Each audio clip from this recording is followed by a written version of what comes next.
Assalamualaikum warahmatullahi wabarakatuh. Halo Bunda, kembali lagi di YouTube channel saya Bidan Emela Farisiana. Di video kali ini saya akan bahas tentang penyebab diare pada bayi dan balita serta cara penanganannya ya Bunda. Diare merupakan masalah kesehatan yang umum terjadi pada bayi dan balita ya Bunda. Memang banyak kasus diare itu bisa sembuh dengan sendirinya Bunda, tetapi ada juga nih banyak kasus diare ini yang bisa mengakibatkan komplikasi yang berbahaya jika diarenya tidak ditangani dengan tepat dan cepat. Perlu Bunda ketahui ya bahwa angka kematian bayi dan balita akibat diare itu masih tergolong tinggi ya Bunda. Di dunia setiap tahunnya itu ada 525.000 kasus kematian bayi dan balita yang diakibatkan akibat diare. Kemudian di Indonesia sendiri pun angka kematian, presentasi kasus kematian akibat diare pada bayi dan balita itu mencapai 20-30%. Jadi itu masih tinggi sekali ya Bunda. Nah Bunda, untuk penyebab dari diare itu sendiri itu apa sih Bunda penyebabnya? Yang pertama adalah infeksi akibat virus, bakteri, parasit yang ada di saluran pencernaan ya Bunda. Yang kedua adalah keracunan makanan ya Bunda, khususnya pada balita atau bayi di atas 6 bulan yang sudah mengkonsumsi MPASI. Dan untuk bayi yang masih konsumsi ASI atau yang kurang dari 6 bulan, maka ibunya yang keracunan makanan itu juga bisa menyebabkan diare. Kemudian yang ketiga adalah terlalu banyak mengkonsumsi buah atau makanan yang tinggi serat ya Bunda. Kalau misalkan pada bayi yang kurang dari 6 bulan yang masih ASI ibunya, maka ibunya mengurangi seratnya ya Bunda. Dan kalau misalkan bayi tersebut sudah MPASI, maka dikurangi makanan MPASI yang mengandung tinggi serat atau buah yang banyak. Lalu penyebab diare yang keempat adalah alergi makanan atau obat-obatan tertentu. Dan penyebab yang kelima adalah alergi susu sapi. Oleh sebab itu Bunda, bayi yang sudah mengkonsumsi MPASI dan mengalami diare maka harus menghindari makanan-makanan yang berserat tinggi, ya, makanan yang berminyak, makanan atau minuman yang mengandung banyak gula, dan hindari dulu susu sapi ya Bunda, karena makanan dan minuman tersebut itu bisa memperburuk gejala diarenya. Begitu juga untuk bayi di bawah 6 bulan ya Bunda, yaitu yang masih ASI ibunya, maka ibu tersebut harus menghindari makanan-makanan yang sudah saya sebutkan tadi. Nah Bunda, lalu bagaimana sih cara mengenali warna dan tekstur tinja bayi dan balita yang mengalami diare?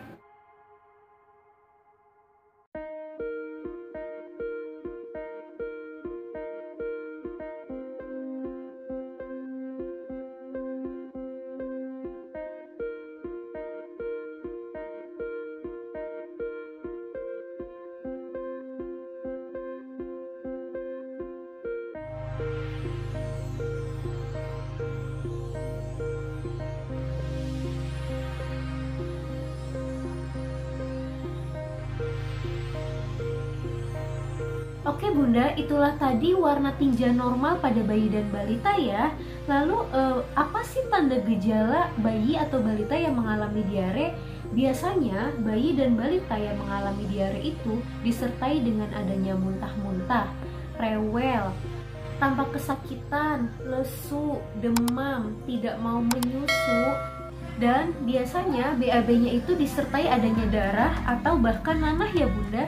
Jika bayi dan balita Bunda di rumah mengalami diare dan disertai dengan gejala-gejala yang tadi sudah saya sebutkan, maka segerakanlah periksa ke fasilitas kesehatan atau ke dokter anak ya Bunda.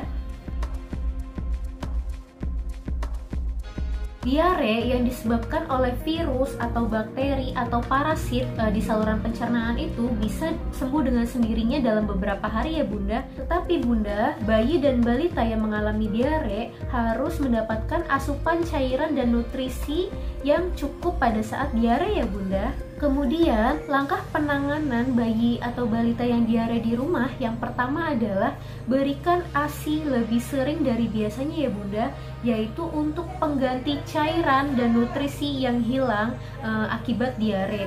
Dan ASI pun mengandung antibodi, yaitu untuk membantu melawan virus infeksi pada saluran pencernaannya. Lalu untuk bayi di atas 6 bulan atau yang sudah MPASI bisa ditambahkan cairan oralit ya Bunda, yaitu diberikan setiap kali bayi diare atau muntah, langsung diminumkan oralitnya. Kemudian langkah yang kedua adalah berikan suplemen zinc ya Bunda. Bunda bisa beli di apotek terdekat. Dan zinc itu kebutuhan zincnya kalau misalkan bayi kurang dari 6 bulan, pemberiannya itu 10 mg per hari. Dan jika bayi lebih dari 6 bulan, maka 20 mg per hari ya Bunda. Berikan suplemen zinc tersebut pada saat bayi diare saja ya Bunda. Kemudian langkah yang ketiga adalah pemberian suplemen probiotik ya Bunda. Menurut riset, probiotik itu bagus saat pemulihan atau penyembuhan pada saat bayi setelah diare Bunda. Kan banyak ya Bunda di pasaran yang menjual suplemen yang mengandung probiotik yang tinggi. Dan kalau misalkan dari makanan itu bisa ditemukan di yogurt, tempe, atau yang kacang kedelai yang sudah difermentasi ya, bisa tempe, bisa tahu. Nah, gimana sih kalau misalkan bayinya kurang dari 6 bulan, kan belum bisa konsumsi makanan gitu. Berarti ibunya yang harus memperbanyak konsumsi yang mengandung probiotik tadi.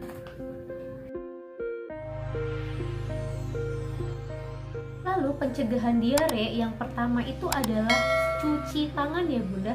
Jadi Bunda atau siapapun yang akan memegang bayi atau balita Bunda di rumah itu harus cuci tangan sebelum dan sesudahnya. Misalkan habis ganti popok, terus ada nih kakaknya atau saudara Bunda yang lain di rumah yang habis dari luar rumah, habis kotor tapi langsung megang bayi, itu juga nggak boleh. Jadi harus cuci tangan dulu sebelum memegang dan sesudahnya juga. Apalagi kalau misalkan dalam keadaan kotor terus nggak cuci tangan dan menyuapi bayi Bunda atau balita Bunda, itu bahaya ya Bunda. Jadi kotor, tangannya itu belum bersih tetapi sudah masuk pencernaan bayinya nanti. Kemudian pencegahan yang kedua adalah sama ya Bunda, cuci tangan juga, tetapi yang cuci tangan itu bayinya juga nih. Jadi kalau misalkan bayi atau balita Bunda di rumah habis megang mainan yang kotor atau habis jalan-jalan di lantai atau tengkurap di lantai gitu kan kotor nih Bunda. Jadi harus cuci tangan dulu nih si bayinya sebelum Bunda memberikan makanan kepadanya.